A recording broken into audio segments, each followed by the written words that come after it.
Добро утро, ви благодарам за најавата. Пред се, јас сакам да и честитам на професор доктор Веселинка Лабровска за наградата, за државната награда Гоце Делчев, која што е влезена во тимот за изработката на македонскиот дијалектен атлас. Навистина едно раскошно историско здание за раскошот, кажав, на македонскиот јазик. Се наоѓам пред Институтот за македонски јазик Крсте Мисирков, ќе разговарам со директорката Елена Јованова-Груевска за неполни час ќе има одбележување за денот на македонскиот јазик. Пред се честитки.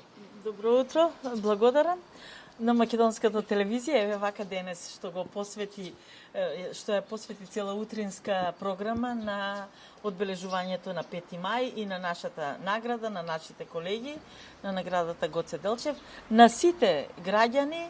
Им го честитам 5 мај, денот на македонскиот јазик, што го чествуваме од 2019 година. Меѓутоа, неговата важност е вековна.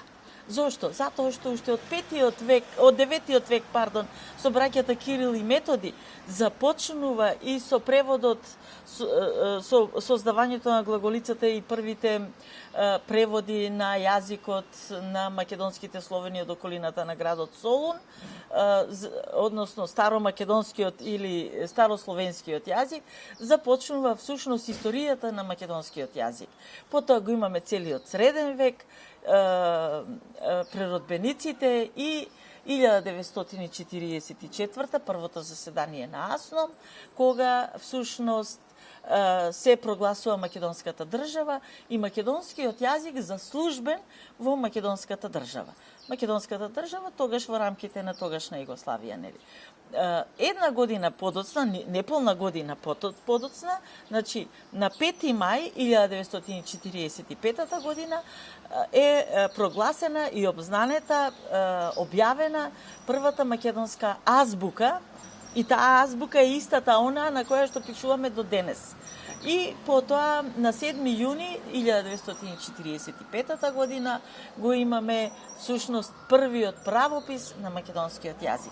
Затоа годинава, освен 5 мај, ние чествуваме и 80 години од конечната кодификација на македонскиот јазик. Така, историски наназад имаме долга, богата историја со значајни дејци за еден од нив и нашиот патрон Крсте Мисирков, со неговата, би рекле, прва кодификација на македонскиот јазик преку книгата за македонските работи.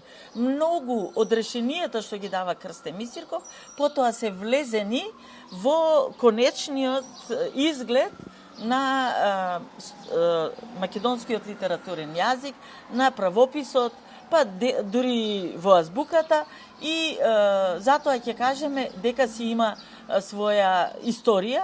Ако се вратиме уште 50 години наназад, средината на 19 век, ќе го сретнеме архимандритот Павел Божигробски, кој што всушност со своите интервенции во Кониковското евангелие покажува во кој правец треба да оди развојот на македонскиот јазик и како всушност тој треба да стане и библиски, затоа што станува збор за црковни текстови, и библиски, но и народен, прифатен од сите јазик. Се наоѓаме пред храмот за македонскиот јазик, кој што сите овие аспекти ги изучува во научна смисла, и вие сте продолжувачи на она се што го зборуваше и професорката Веселинка Лабровска и вие, професорке Елена Јованова-Груевска, го одбележувате денеска значајниот ден на македонскиот јазик во 10 часот?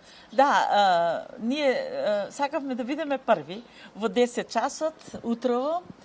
Денес цел ден се чествува 5 мај, цел ден се чествува за окружувањето на кодификацијата на македонскиот јазик, и сметавме дека со оглед на тоа што сите овие години ние си го одбележуваме 5 мај, традиционално од 2019 до сега, дека треба да бидеме први во ова. Денес, ете во 10 часот, ќе зборува ректорката, професор доктор Билјана Ангелова, ректорка на Универзитетот Свети Кирил и Методи, ќе зборува професорката Искра Пановска-Димкова, раководителка на катедрата за македонски јазик, на тој начин при Филолошкиот факултет Блаже Конески, на тој начин би рекле дека денес УКИМ заедно со Институтот за македонски јазик, со Филолошкиот факултет и со сите други сродни високообразовни и научни институции во кај нас, го одбележуваме, значи, денот на македонскиот јазик и кодификацијата, јубилеот од кодификацијата. Всушност, на овој начин сакавме да покажеме една сплотеност, нели? Сакавме да покажеме сплотеност дека всушност целиот универзитет Свети Кирил и Методи, катедрата за македонски јазик, Филолошкиот факултет Блаже Конески и Институтот за македонски јазик, всушност сме на истата линија. Так. На истата линија за заштита и унапредување на македонскиот стандарден јазик. Само да го најавиме и утрешниот ден, имате одбележување на еден значаен... Да, само уште да споменам лингвист. дека вашата гостинка, колешката Веселинка Лабровска, денес во 10 часот и таа има обраќање, таа ќе зборува за значењето на јубилеот, а утре одбележуваме 100 години од раѓањето на еден од унапредувачите и промоторите на современиот македонски јазик, а тоа е Трајко Стаматовски. Трајко Стаматовски доживеа длабока старост од 96 години, да не беше ковидот, може би заедно ќе го одбележевме 100-тиот роден ден, беше со крепко здравје, беше витален, со бистра мисла, мудар човек, кој што повеќе од 7 децении посвети на македонскиот јазик, 3 мандати, односно 13 години бил директор на Институтот за македонски јазик. Оваа зграда што е во позадина е направена со негови напори и со средства од иселениците, така што сметаме дека некако природата како да се ги намести работите. Го имаме на 4 мај Гоце Делчев, големиот деец за слободна Македонија. На 5 мај ни е денот на македонскиот јазик, нели, а на 6 мај е роден денот на Трајко Стаматовски, како да си доаѓаат последователно. Така, убаво кажавте и имав таа чест, Трајко Стаматовски неколку пати сум го снимала и навистина остави траен белег, пишани книги во делот на она што навистина се уште живее меѓу нас. Морам така да признам. Така е. Знаете, тој е еден од луѓето што ревносно се бореа за заштита на македонскиот јазик од тугите напади, заедно со Блаже Конески. Тој е човекот кој што ја обмисли концепцијата на постоењето на Институтот за македонски јазик.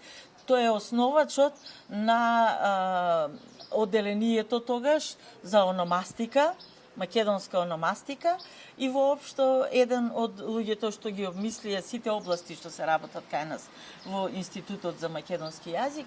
И јас ќе кажам мудрец, голем мислител и мудрец, кој што знаеше преку зборовите на Блаже Конески и на другите големи луѓе, личности од тој период, да ја пренесе мудроста. И на секое наше прашање не одговараше кратко и јасно, туку раскажуваше некоја ситуација, како се нашло решението, па ние требаше сами да си го најдеме. Можеме за деците и за македонскиот јазик да зборуваме 24 часа, навистина треба да го почитуваме, да го сакаме. Наша алатка е на новинарите и навистина треба да се грижиме. Сега само да кажем уште нешто. Значи, до крајот на мај ќе ги имаме деновите на Благоја Коробин и традиционалната наша конференција. Годинава ќе биде посветена на јазикот на медиумите, односно македонскиот јазик во медиумскиот простор. И уште нешто неофицијално разбрав дека нашиот драг колега Аргировски дека ја има добиено наградата од председателката Мито Аргировски има добиена наградата од председателката за македонскиот јазик и еве прв пат да кажеме и да му честитаме. Така. Ви благодарам за директното вклучување во Ви утринската благодарам програма. и јас за целата грижа што ја имате за работата на институтот и воопшто за македонскиот јазик. Ви благодарам многу. Студио?